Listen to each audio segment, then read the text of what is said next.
ലക്ഷ്മി നായരുടെ cooking video കാണാത്തവർ കുറവായിരിക്കും. കുക്കറി ഷോകളുടെ ഒരു കാലത്ത് തരംഗം സൃഷ്ടിച്ച ലക്ഷ്മി നായർ ഇന്നും ഈ ജനശ്രദ്ധ ലഭിക്കുന്നുണ്ട്. സോഷ്യൽ മീഡിയയുടെ കാലത്ത് ചാനൽ തന്റെ പ്രധാന പ്ലാറ്റ്ഫോം ആക്കി ലക്ഷ്മി നായർ മാറ്റിയെടുത്തിട്ടുണ്ട്. ഫുഡ് ട്രാവൽ വ്ളോഗുമായി തിരക്കിലാണ് ലക്ഷ്മി നായർ. ഇതിനൊപ്പം സ്വന്തം കുടുംബത്തിലെയും സ്വന്തം സംരംഭത്തെയും ഒക്കെ ഇടയിലൂടെയും കുടുംബത്തിലെ വിശേഷങ്ങൾ ലക്ഷ്മി നായർ ചാനലിലൂടെ ഇടയ്ക്കിടെ പങ്കുവെക്കാറുണ്ട്. എന്നാൽ ഭർത്താവ് അജയ് കൃഷ്ണ നായരുടെ വീഡിയോകളിൽ അധികം കാണാറില്ല. വർഷങ്ങളായി ലക്ഷ്മി ലൈഫ് സെറ്റിൽഡ് ആണ്.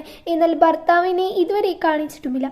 ഇതിനെക്കുറിച്ച് സംസാരിക്കുമ്പോൾ ലക്ഷ്മി നായർ സബ്സ്ക്രൈബേഴ്സിനോട് മോട്ടിവേഷൻ വീഡിയോയിലൂടെയാണ് ലക്ഷ്മി നായർ ഭർത്താവിനെ കുറിച്ച് പരാമർശിച്ചത്. ഭർത്താവ് എവിടെയാണ്? ഒരുപാട് പേർ ചോദിക്കുന്നുണ്ട്. ഞങ്ങൾ ഒന്നിച്ചുള്ള വേദികൾ കുറവാണ്. 2-3 ഘടകങ്ങളും ഉണ്ട്. ക്യാമറയിൽ മുന്നിൽ അദ്ദേഹത്തിന് വരാൻ ഇഷ്ടമില്ലാത്ത ആളാണ് ഞാൻ. ക്യാമറയ്ക്ക് മുന്നിൽ എപ്പോഴും വരാൻ ആഗ്രഹിക്കുന്ന ആളും. വരാതിരിക്കുകയാണ് എന്നതിൽ എനിക്ക് പരാതിയില്ല. ഇഷ്ടമില്ലാത്തതിലേക്ക് വലിച്ചഴിക്കേണ്ട കാര്യമില്ല. ഞാൻ പരിഭവപ്പെട്ടിട്ടും കാര്യമില്ല. അതൊരു അഡ്ജസ്റ്റ്മെന്റ് ആണ്. വരാനായിട്ട് നിർബന്ധിച്ചാൽ അവിടെ വലിയ ബുദ്ധിമുട്ടുകൾ ഉണ്ടാകും. യാത്രകളിൽ എല്ലാവരുടെയും ഒറ്റയ്ക്ക് പോകുന്നു. ഗോപിച്ചേട്ടനും കൂടെ ഉണ്ടാകുന്നതിൽ കുറച്ചുകൂടെ രസമല്ലേ എന്ന് ചോദിക്കുന്നവരുണ്ട്. അത് ആഗ്രഹിക്കാത്തവരായി ആരാണുള്ളത്? പക്ഷേ കൂടെ വരില്ല എന്ന് കരുതി സപ്പോർട്ട് ചെയ്യുന്നില്ല എന്നതല്ല അതിനർത്ഥം. എനിക്കൊരു സന്തോഷക്കുറവുമില്ല. കാരണം ഞാൻ ശീലിച്ചു കഴിഞ്ഞു. അദ്ദേഹത്തിന് യാത്ര ചെയ്യാൻ ഇഷ്ടമല്ല. എൻ്റെ ഇഷ്ടങ്ങൾ അദ്ദേഹത്തിൻ്റെ ഇഷ്ടങ്ങളല്ലേ. ഞാൻ ഇങ്ങനെ വഴുനീളെ ഭക്ഷണം കഴിച്ചു നടക്കുന്ന ആളാണ്.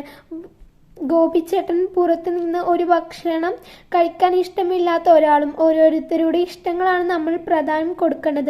ഞാൻ പ്രകൃതി ഇഷ്ടപ്പെടുന്ന ചാടിയോടി നടക്കും. ചെറിയ കാര്യങ്ങൾ പോലും ആനന്ദം കണ്ടെത്തും. എല്ലാവരും അതുപോലെ ആകണമെന്നില്ല. അത് ഞാൻ മനസ്സിലാക്കേണ്ട കാര്യമാണ്. അതുപോലെ എന്നെയും മനസ്സിലാക്കുന്നു. ഞാൻ പെർഫെക്റ്റ് അല്ല. എനിക്ക് ഒരുപാട് കുറ്റങ്ങളും കുറവുകളും ഉണ്ട്. എന്നെ സ്നേഹിക്കുന്നവർ ഞാൻ ചിലപ്പോഴൊക്കെ ആലോചിക്കും. അങ്ങോട്ടും ഇങ്ങോട്ടും സ്നേഹിച്ചു പരസ്പരം മനസ്സിലാക്കിയിട്ട് മുന്നോട്ട് പോകുന്ന ദാമ്പത്യ ജീവിതം ലക്ഷ്മി നായർ പറയുന്നു. വിവാഹ ബന്ധങ്ങളിൽ ഈഗോകൾ പാടില്ല. കുറെ അഡ്ജസ്റ്റ് ചെയ്യണം. നമ്മുടെ ഇഷ്ടങ്ങൾ മാറ്റി വെക്കണം. മറ്റുള്ളവരുടെ ഇഷ്ടത്തിനനുസരിച്ച് കുറെ അഡ്ജസ്റ്റ് ചെയ്യേണ്ടി വരും. അത് 2 സൈഡിൽ നിന്നും വേണമെന്നും തന്നെയാണ് എൻ്റെ അഭിപ്രായം. ഞാനാണ് മുകളിൽ എന്ന ചിന്ത ആളുകൾക്കുണ്ടെങ്കിൽ ശരിയാകില്ല. തുല്യതയിൽ പോയാൽ എല്ലാം നല്ല രീതിയിൽ പോകുമെന്നാണ് ലക്ഷ്മി നായർ പറയുന്നത്. സ്വന്തം സന്തോഷങ്ങൾ കണ്ടെത്തണം. അതിന് സാമ്പത്തികമായി സ്വയം പ്രാപ്തി നേടുകയും വേണം. ലക്ഷ്മി നായരുടെ മോട്ടിവേഷൻ നിരവധി കാഴ്ചക്കാരുമുണ്ട്. ചാനൽ ഇരുവരുടെയും വരുമാന മാർഗങ്ങളായി മാറിക്കഴിഞ്ഞു.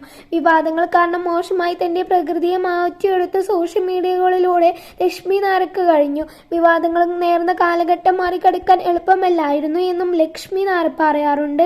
എല്ലാവർക്കും തനിക്കെതിരെ തിരിഞ്ഞ നാളുകൾ ഉണ്ടായിരുന്നു. അന്നും അതിൽ ഒരുപാട് താൻ ബുദ്ധിമുട്ടിയിരുന്നു എന്ന് ലക്ഷ്മി നായർ പറഞ്ഞു. ഭർത്താവിനെ വീഡിയോയിൽ കാണിക്കാത്തത് ഭർത്താവുമായി പിരിയാൻ പോകുന്നു എന്നും പിരിഞ്ഞു എന്ന തരത്തിലുള്ള വാർത്തകളാണ് ഒരുപാട് പേർ പറഞ്ഞത്. എന്നാൽ അതെല്ലാം തന്നെ വ്യാജ വാർത്തയാണെന്ന് പിന്നീട് മനസ്സിലാക്കിയവരുമുണ്ട്. നിങ്ങൾക്ക് ലക്ഷ്മി നായരെ ഇഷ്ടമാണോ? വീഡിയോ ഇഷ്ടപ്പെട്ടാൽ ചാനൽ ഒന്ന് മറക്കാതെ സബ്സ്ക്രൈബ് ചെയ്യുന്നതിനെ തുടർന്ന് നിങ്ങളുടെ അഭിപ്രായങ്ങൾ താഴെ കമന്റ് ചെയ്യൂ.